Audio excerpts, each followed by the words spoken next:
All right, settle down, students, settle down now. Find your seats, and please extinguish any excess lanterns. The darkness really does suit our topic today.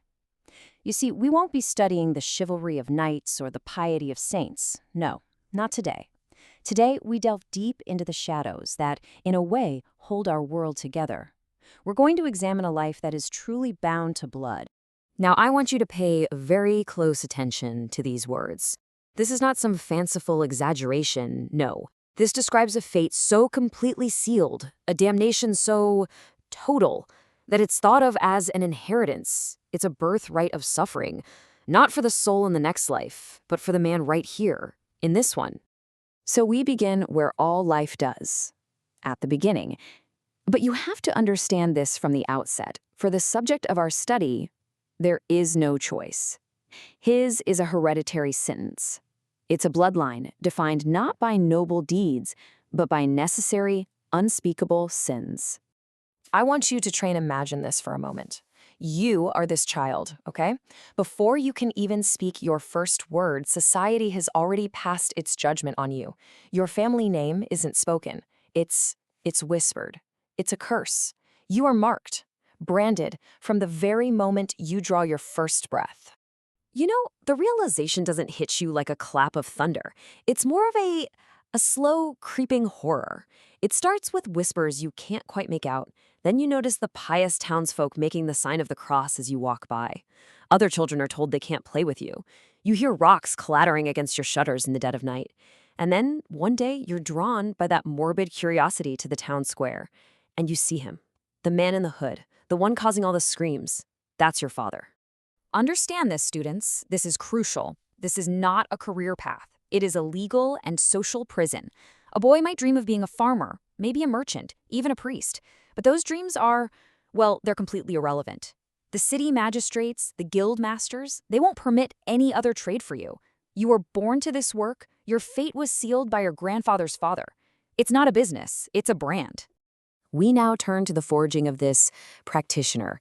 This isn't the apprenticeship of a blacksmith or a carpenter, no. This is the systematic destruction of innocence. It's the creation of something society absolutely needs, yet pretends to despise. Just observe this grim curriculum. At 8 years old, when other boys are learning their letters, you're learning to sharpen tools. You're snapping pig femurs just to understand how bone reacts to pressure. At 12, you perform your first act of cruelty on another human being. By 15, you're studying the human body not to heal it, but to harm it with absolute precision. And then, at 18, you're left alone. Alone with a victim, a set of tools, and the full weight of the law on your shoulders. But before any tool is even lifted, the very first lesson is sensory. It's the stench of the dungeon, an unholy trinity of sweat, blood, and filth that just clings to the very stones. It's a smell you try to scrub away with vinegar, but the sharp acidic odor just layers itself right on top. And that smell, it will follow you for the rest of your life. It'll be in your clothes, in your hair, in your soul. So how does a father convince his son to do such a thing? Well, it's a simple, chilling threat. The apprentice learns not out of some ambition, but out of fear. Raw fear. Of his own father, his master. He's told flat out, you do it now, or I do it to you later. He learns that to disobey, to show even a flicker of mercy, is to risk finding himself on the other side of those instruments.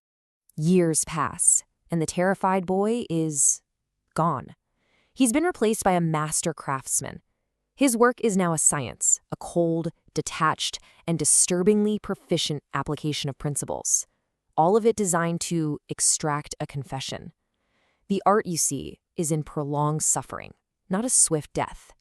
Just look at the mechanical nature of this work. The thumb screws, a simple application of pressure. The rack, really a study in leverage and tension. Pliers, a crude form of surgery. And the infamous maiden, a masterpiece of anatomical cruelty. Its spikes are precisely designed to pierce flesh but miss every single vital organ, ensuring the subject's agony is drawn out as long as possible. Now, here is a crucial lesson the master learns. The mind is a far more fertile ground for pain than the body. The mere sight of the tools, a calm explanation of their function, that's often enough. A prisoner's own imagination will inflict a terror far greater than any physical torment you could possibly devise. The ultimate detachment. It gets measured in numbers. Notes are kept. Subject lasted 47 minutes before confession. Recommend a different approach next time. You see, this isn't the diary of a monster. It's the logbook of a tradesman, recording the efficacy of his methods. Chilling, isn't it? But this proficiency, this mastery, it comes at a profound cost. To be the master of such a dark art is to be utterly alone, even when you're in a crowded city. It is to be necessary and yet unclean. Just observe the schism here. The townsfolk live within the community, supported, integrated. The torturer, he lives on the very edge of town. He's a necessary evil, shunned and feared. He can't marry a baker's daughter or a merchant's widow. No, he can only find companionship with other outcasts, the people society uses and then discards. So his only true companions are grim.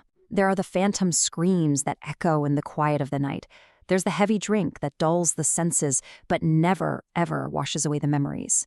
And then there are the faces of those he has broken, visiting him in his nightmares. His only human solace is a wife who understands, because she is just as hated by society as he is. And so we arrive at the inevitable conclusion. This life, so steeped in stress and fear, is very often a short one. Its end, however, is merely the beginning of the next chapter in this family's terrible curse. A long life is a statistical anomaly. It's almost unheard of. The constant stress, the heavy drinking, the ever-present threat of revenge from a victim's family, these all take their toll. And those who survive their working years, they aren't rewarded.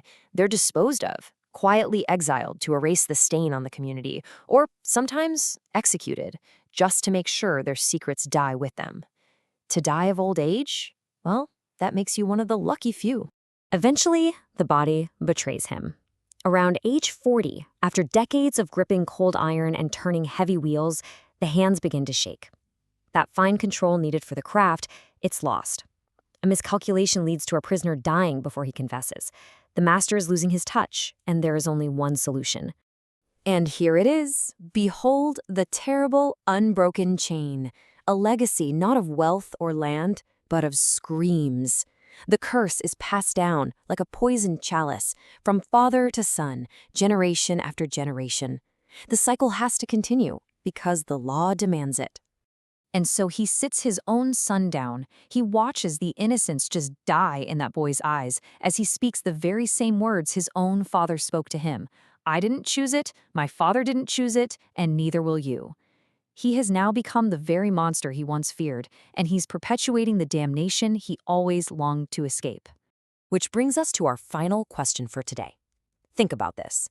The man on the rack, he suffers for hours, maybe days, but his torment is finite.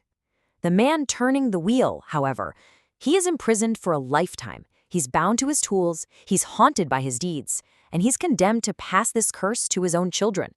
So, who is the real prisoner? Ponder that. Class dismissed.